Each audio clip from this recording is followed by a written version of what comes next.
اور یہاں جن کا استنجا درست نہیں ہے، جنہیں پانی لینے کا شعور نہیں ہے، وہ جنت کے ٹھیکیدار بن کر کے بیٹھے۔ قبروں سے اٹھنے کا حال بھی ایک جیسا نہیں ہے، سب الگ الگ انداز سے قبروں سے اٹھیں گے، فوج در فوج اٹھیں گے، فوج اٹھیں گے۔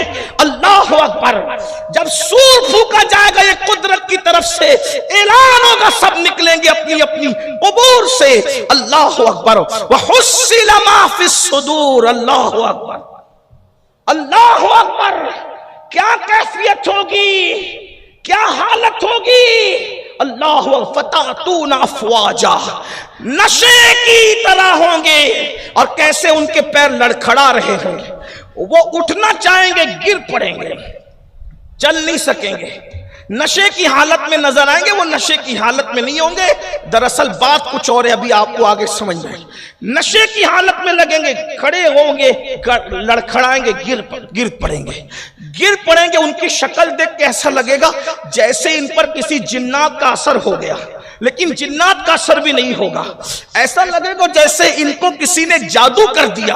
جیسے جادو کسی پہ کیا جاتا ہے تو وہ کیسے لگتا ہے، زندہ ہو کر بھی بالکل اس کا چہرہ اترا ہوا، ڈراؤنا سونا، جیسے کسی کو قبر سے نکالو تو کیسے دکھتا ہے، قبر کے مردے کی طرح۔ اللہ اکبر، ایسے سونا چہرہ، اترا چہرہ، لڑکھڑا کے گر رہا ہے، چل نہیں پا رہا ہے۔ اور اس کے بعد اور ایک حدیث ساتھ میں ایڈ کر لوں، اس کے پیٹ جو ہوگا اس کا، وہ کمرے کی طرح بڑا ہوگا، اس میں سانپ اور بچھو نظر آ رہے ہوں گے، اس کے پیر اور ہاتھ اتنے چھوٹے اور پیٹ مٹکے کی طرح، پیٹ کمرے کی طرح بڑے، اور وہ جب چلنا چاہیں گے تو گر جائیں گے۔ ظاہر سی بات ہے، پیٹ بڑا ہو جائے تو آدمی کھڑے ہو کر 2 رکعت نماز نہیں پڑھ پاتا۔ اللہ کی پناہ چاہتے ہیں کہ اللہ اکبر، اللہ کی پناہ چاہتے ہیں کہ ہم عبادت مسنون طور پہ نہ کر سکے۔ خدا کی دعا کی بارگاہ میں دعا کرو، اللہ ہمیں آخری نماز بھی محبوب کے طریق پر ادا کرنے کی توفیق عطا فرمائے۔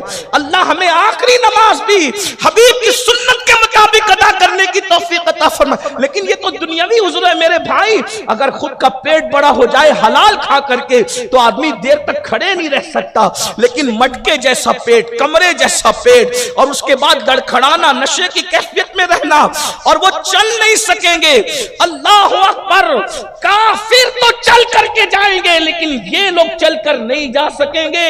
یہ عبرت ہے قدرت کی طرف سے، حالانکہ ان کو بھی گھسیٹا جا رہا ہوگا، لیکن یہ عبرت ہے قدرت کی طرف سے۔ صحابہ نے پوچھا یا رسول اللہ، اتنی دردناک سزا کس کی ہوگی؟ تو اللہ کے رسول علیہ السلام فرماتے ہیں جو دنیا میں سود کھاتے تھے وہ اپنی قبروں سے اس طرح اٹھیں گے کہ ان کے پیر لڑکھڑا رہے ہوں گے، ان کے پیٹ مٹکوں کی طرح ہوں گے، ان کے پیٹ کمروں کی طرح ہوں گے، ان پر ایسا لگے گا کسی نے جادو کر دیا، ان پر ایسا لگے گا جنات کا اثر ہو گیا، ایسا لگے گا کہ آصف نے ان کو چھو لیا۔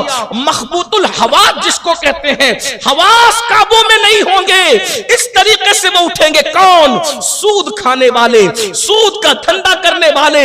اللہ اکبر، آج دیکھو تو صحیح، اللہ ایزی منی کے چکر میں، شارٹ ٹائم پہ ترقی کرنے کے چکر میں آج نوجوان لڑکوں کی توجہ حلال و حرام سے ہٹ چکی ہے، سود میں لوگ مبتلا ہو رہے ہیں۔ شاید اسی دور کے لیے کہا گیا تھا جو سود سے بچنا چاہیں گے، سود کا گرد و غبار اس تک پہنچ کر کے رہے گا۔ کرکٹ کھیلا جا رہا ہے تو سود کا چکر، گیمز کھیلے جا رہے ہیں تو سود کا چکر، حرام کاروبار کا چکر۔ اللہ اکبر، جوا کو پرموٹ کیا جا رہا ہے، سود کو پرموٹ کیا جا رہا ہے، مال کمانے کے چکر میں حلال و حرام کی تمیز ختم کر دی گئی ہے۔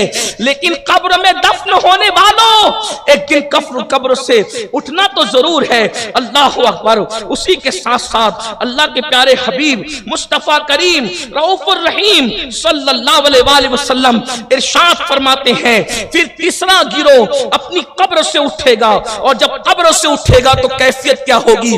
ان کے چہرے سے آگ کے شعلے نکل رہے ہوں گے۔ اللہ اکبر، اکبر، چہرے پر آگ کے شعلے ڈالے نہیں جا رہے ہوں گے، ان کی جب وہ قبر سے نکلیں گے تو ان کے چہروں سے آگ کے شعلے نکل رہے ہوں گے، آگ کے شعلے، اللہ اکبر، اور آگ کے شعلے لے کر جب وہ نکلیں گے، اللہ اکبر، تو صحابہ کرام نے پوچھا یا رسول اللہ آخر وہ کون لوگ ہیں جو چہروں میں آگ کے شعلے لے کر قبر سے اٹھیں گے؟ ابھی جہنم کا منہ نہیں دیکھا، ابھی جہنم پر گزرے نہیں، لیکن چہرے سے آگ کے شعلے نکل رہے ہیں۔ تو آقا ارشاد فرماتے ہیں جو دنیا میں یتیموں کا مال کھاتے تھے وہ قبر سے اس طرح اٹھیں گے کہ ان کے چہرے سے آگ کے شعلے نکل رہے ہوں گے۔ آج یہی ہوتا ہے، اگر اللہ اکبر جوان بھائی مر جائے اور وہ مال و دولت چھوڑ کے مرے تو کبھی چچا ہڑپ لیتا ہے، کبھی بڑے ابا ہڑپ لیتا ہے، کبھی اللہ اکبر دادا ہڑپ لیتا ہے، کبھی خالہ ہڑپ لیتی ہے، کبھی ماموں ہڑپ لیتا ہے۔ سن لو، یتیموں کا مال نہ کھاؤ، سب سے بڑا گناہ قرار دیا ہے مال کے اعتبار سے یتیموں کا مال کھانا۔ آج چھوٹے چھوٹے بچے یتیم ہو جاتے ہیں تو ان کا مال رشتہ دار ہڑپ کر جاتے ہیں۔